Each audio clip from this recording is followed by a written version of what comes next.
राऊत साहेब, काल एक महाराष्ट्रात गंभीर प्रकार घडला. भाजप मंत्री रक्षा खडसे यांच्या मुलीची छेडछाड करण्यात आली आणि त्यात आरोप असा आहे की स्वतः काही राजकीय नेत्यांनी सांगितले की तो एका विशिष्ट पक्षाचा कार्यकर्ता आहे. स्वतः रक्षा खडसेंना पोलीस स्टेशनमध्ये जावं लागलं कारवाई. केंद्रीय मंत्री रक्षा खडसे यांच्या मुलीचाच विनयभंग झाला आणि गृहमंत्री कोण? तर स्वतः आमचे देवेंद्रजी फडणवीस. राजकारणातून त्यांना वेळच मिळत नाही पोलीस खातं पाहायला, लॉ अँड ऑर्डर पाहायला, जनतेचे प्रश्न पाहायला. आता विनयभंग करणारा सामाजिक कार्यकर्ता कोण? हे सामाजिक कार्यकर्ते जे आहेत ना सगळे, वाल्मिक कराड, कृष्ण आंधळे, धनंजयराव मुंडे, हे सगळे पक्षाचे सामाजिक कार्यकर्ते आहेत. मोठं सामाजिक काम या महाराष्ट्रात त्यानं उभं केलेलं आहे. तर तो जो कार्यकर्ता आहे, तुम्ही जो म्हणताय, त्याचा फोटो आज दैनिक सामनाच्या पहिल्या पानावर आम्ही छापलेला आहे, विद्यमान उपमुख्यमंत्र्यांबरोबर. या महाराष्ट्रात तुम्ही काय पेरताय सत्तेच्या बळावर, हे सगळे जे आहेत लोक या विचारांचे, हे सगळे जिथे सत्ता तिकडे बलात्कारी, व्यभिचारी, खुनी आणि हत्यारे.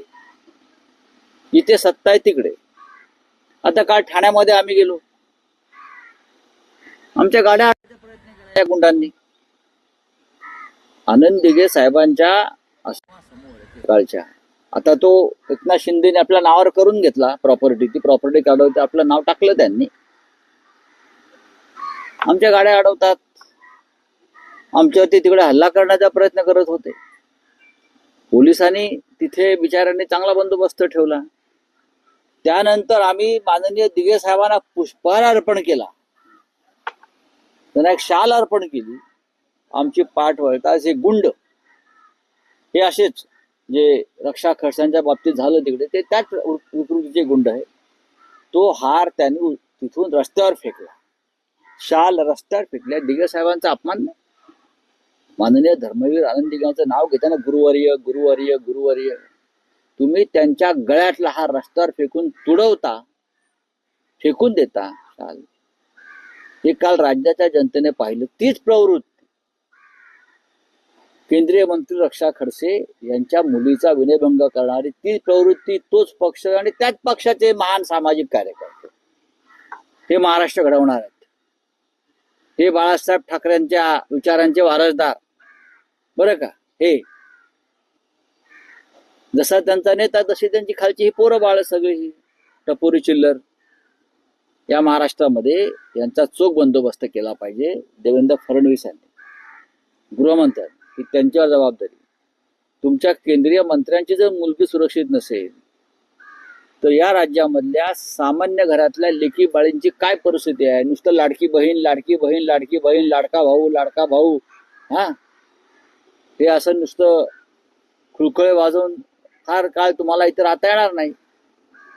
रोज लाडका बहिणींचा विनयभंग होतोय. पण रक्षा खडसे यांच्या घरातल्या घटनेमुळे परत एकदा समोर आला. काय केलं तुम्ही? काय करताय तुम्ही? बीडमध्ये